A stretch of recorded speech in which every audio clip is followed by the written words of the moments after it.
نبی نے ربیع الاول میں جو کیا بھائی وہ کر لو آپ. کیا خیال؟ صحابہ کے دور میں تو یہ جلوس نہیں ہوئے اور اس طرح سے نہیں روڈ بلاک کیے گئے. دیکھو اپنی طرف سے اگر کچھ کرو گے تو وہ قابل قبول نہیں ہے، چاہے وہ کتنا ہی اچھا کیوں نہ ہو. دیکھو ابھی جمعے کی نماز میں 2 رکعتیں پڑھاؤں گا انشاءاللہ. اگر میں 2 رکعت کے بجائے 3 رکعتیں پڑھا دوں، مان لو گے آپ لوگ؟ میں دلیل یہ دوں، آپ لوگ کہیں بھائی نبی صلی اللہ علیہ وسلم نے 2 رکعتیں جمعے کی پڑھی، مولوی صاحب آپ نے 3 کیوں پڑھائی؟ میں کہتا ہوں 3 سے منع کیا ہے کہیں ہے بھائی؟ کہیں نبی نے تیسری رکعت سے منع کیا؟ اور میں کہوں بدعت کی 2 قسمیں، بدعت حسنہ، بدعت سیئہ، ایک بری بدعت اور ایک اچھی بدعت. یہ اچھی بدعت ہے اس لیے کہ 1 رکعت جب میں اضافہ کر رہا ہوں تو سورہ فاتحہ بھی زیادہ، اللہ کے سامنے جھکوں گا بھی، 3 دفعہ سبحان ربی العظیم کا اضافہ، پھر اللہ کے سامنے حالت وضو میں سجدہ، 2 سجدے. اس پہ تو آپ کو چاہیے مجھے پیسے دو مزید. بولو مولوی صاحب آپ کی جتنی تنخواہ تھی ہم نے اس میں اضافہ کر دیا کیونکہ آپ کام زیادہ کر رہے ہیں. اب ایسا ہونا چاہیے نا، کیونکہ یہ بدعت حسنہ ہو گئی نا. تو بھائی بدعت حسنہ سیئہ جو علماء نے لکھا ہے نا، وہ بدعت سے یہ اصطلاحی بدعت مراد نہیں ہے، لغوی بدعت مراد ہے کہ جس کی اصل نبی سے ملتی ہو، تفصیل نہ ملتی ہو. جیسے حضرت عمر نے 20 رکعت تراویح شروع کی، اس کو بدعت اس معنی میں کہا گیا ہے کہ نبی صلی اللہ علیہ وسلم نے تراویح شروع کر کے ختم کر دی تھی اس خوف سے کہ امت پہ واجب نہ ہو جائے. حضرت عمر، اور پھر یہ صحابہ پھر بھی پڑھتے آ رہے تھے، لیکن حضرت عمر نے کیا کیا کہ باقاعدہ دوبارہ سے صحابہ کو ایک کام پہ جمع کر دیا، ایک امام پر. تو یہ لغوی اعتبار سے بدعت کہا گیا، اس لیے کہ جو کام وقتی طور پر کسی حکمت سے ختم ہو چکا تھا، اور ختم بھی بالکل یا نہیں ہوا تھا. حضرت ابوبکر کے دور میں بھی تراویح ہوتی تھی، پڑھتے تھے صحابہ، لیکن ایک امام کے پیچھے نہیں ہوتی تھی. حضرت عمر نے ایک امام کے پیچھے جمع کی کیونکہ نبی نے جب اپنے دور میں تراویح پڑھی تو ایک امام آپ صلی اللہ علیہ وسلم تھے، باقی صحابہ سارے ان کے مقتدی تھے. تو یہ اصطلاحی اعتبار سے بدعت نہیں ہے، عین سنت ہے، سنت کو زندہ کیا ہے. لغوی اعتبار سے ڈکشنری میں اس کو بدعت اس لیے کہتے ہیں کہ ایک نیا کام تھا جو ابو بکر کے دور میں اس ترتیب سے نہیں تھا. ورنہ جو اصطلاحی بدعت ہے وہ چاہے اچھی ہو چاہے بری ہو، وہ حرام ہی ہے، وہ ناجائز ہی ہے. جیسے میں کوئی بھی کہنا بدعت کی 2 قسمیں حسنہ سیئہ، تو آپ ان سے کہیں کہ ٹھیک ہے اذان سے پہلے صلاۃ والسلام ہم پڑھتے ہیں، اگر ہم اذان کے بعد بھی شروع کر دیں لاؤڈ اسپیکر پہ تو یہ حسنہ ہے یا سیئہ ہے؟ کیا خیال ہے بھائی؟ اور ہم جو لا الہ الا اللہ پڑھتے ہیں اذان کے آخر میں، کہتے ہیں نا اللہ اکبر آخر میں لا الہ الا اللہ، اس کے بعد اگر ہم کہیں محمد الرسول اللہ، تو یہ بدعت حسنہ ہوگی سیئہ ہوگی؟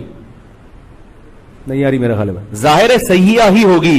حالانکہ لا الہ الا اللہ کے بعد ہم محمد رسول اللہ کا اضافہ کر رہے ہیں جو ہمارے ایمان کا حصہ ہے. کیا خیال ہے؟ کلمے کی تکمیل نہیں ہوتی جب تک محمد کی رسالت کا اعلان نہ کیا جائے، مگر لا الہ الا اللہ پہ ہم بریک لگا دیتے ہیں. کیوں؟ حضرت بلال نے نبی کی موجودگی میں جو اذان دی ہے وہ لا الہ الا اللہ پہ ختم کی ہے. تو اذان مکمل ہو گئی، اس سے پہلے اس کے بعد میں آپ نے کوئی ایڈیشن نہیں کرنی. تو ربیع الاول میں نبی نے کیا کیا ہے وہ بھی ہمیں بتا دیا ہے، اس میں آپ نے اپنی طرف سے تڑکا نہیں لگانا، کیونکہ نبی نے بتایا ہے کہ مجھے خوش کرنا ہے تو جیسے میں نے کہا ہے ویسا کرو، اور جیسے میں نے کیا ہے ویسا کرو. نبی کی اطاعت کا بھی حکم اور اتباع کا بھی. اطاعت اور اتباع میں فرق یہ ہے کہ اطاعت قول میں ہوتی ہے، نبی نے جو کہا وہ کرو، اور اتباع کا مطلب جیسے جیسے کر رہے ہیں ویسے ویسے کرتے چلے جاؤ. طبیعہ جو ہے عربی میں گائے کے بچے کو کہتے ہیں جو ماں کے پیچھے پیچھے چلتا ہے. یہاں بھی پتہ چلتا ہے کہ وہ بھی تقلید ہی کرتا ہے. ماں کا بچہ طبیعہ جو گائے کا بچہ ہوتا ہے نا، طبیعہ جہاں جہاں ماں جاتی ہے وہ وہاں جاتا ہے کہ نہیں جاتا؟ اس لیے کہ اس کو دلیل اس لیے نہیں مانگتا اپنی ماں سے، اس کو پتا ہوتا ہے میری ماں مجھے گٹر میں نہیں گرائے گی کیونکہ یہ میری ماں ہے. کیا خیال ہے بھائی؟ اس کو پتا ہے اماں جہاں جا رہی ہے صحیح جگہ جا رہی ہوگی. تو اس سے بھی پتا چلتا ہے اتباع یا طبیع کا جو لفظ ہے یہ دلیل اور بلا دلیل دونوں کو شامل ہے. تو اللہ نے کیا حکم دیا کہ نبی کی اتباع کرو، یعنی جیسے جیسے نبی کرتے رہے ویسا ویسا کرنا شروع کر دو. تو نبی نے ربیع الاول میں جو کیا بھائی وہ کر لو آپ. کیا خیال؟ صحابہ کے دور میں تو یہ جلوس نہیں ہوئے اور اس طرح سے نہیں روڈ بلاک کیے گئے. نبی جب تہجد کی نماز پڑھتے تھے تو اس کا خیال کرتے تھے کسی کی آنکھ نہ کھلے. جب رات کو گھر میں آتے تو دروازہ اتنی آہستہ سے آواز دیتے، سلام کرتے کہ جو جاگ رہا ہے وہ سلام سن لے اور جو سو رہا ہے اس کی آواز سے آنکھ نہ کھلے. اتنا اہتمام کر رہے ہیں اور ہم ربیع الاول ایسے مناتے ہیں روڈ بلاک.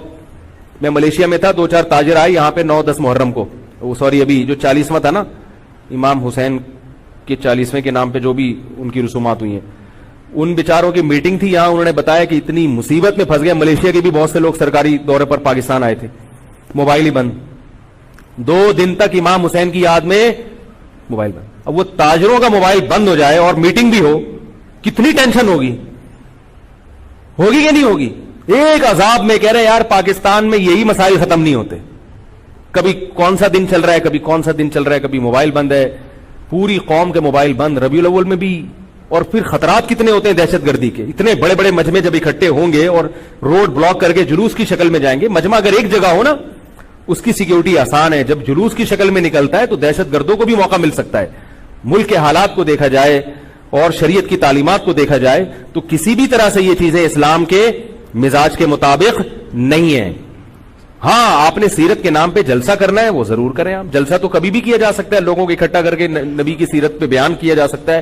مسجد میں بھی ہو سکتا ہے اور کہیں کسی کے گھر پہ بھی ہو سکتا ہے اور کوئی گراؤنڈ میں بھی ہو سکتا ہے, شادی ہال بھی بک کرا کے ہو سکتا ہے. رسول اللہ صلی اللہ علیہ وسلم کی سیرت کو بیان کرنے جیسے مسجد میں جائز ہے تو الگ سے کوئی جگہ ارینج کر کے وہ جلسہ کرنا بھی جائز ہے.